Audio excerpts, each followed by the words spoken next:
యేసయ్య ఎందుకొరకు చనిపోయినాడు? బలహీనుడిగా చనిపోలేదు.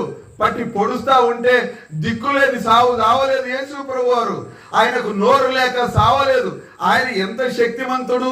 మాట మాత్రము చేత సముద్రాన్ని నిమ్మలించిన దేవుడు, మాట మాత్రము చేత చనిపోయినటువంటి వారిని లేపిన దేవుడు, మాట మాత్రము చేత గాలిని గద్దించిన దేవుడు, మాట మాత్రము చేత దురాత్మలను పారదోలినటువంటి దేవుడు, మాట మాత్రము చేత రా అని పిలిచి పేతురుడు సముద్రం మీద నడిపించినటువంటి దేవుడు, అంత శక్తిమంతుడైనటువంటి దేవుడు మన పాపముల నిమిత్తం ఆయన సమాధి చేయబడ్డాడు.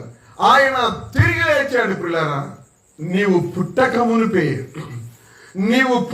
మునిపే యేసయ్య నీ కొరకు ప్రాణం పెట్టాడు. నీవు పుట్టక మునిపే నీ పాపముల కొరకై ఆయన తన ప్రాణాన్ని ఇచ్చాడు. పిల్లరా, కల్వరి శిలువలో తన ప్రాణం పెట్టింది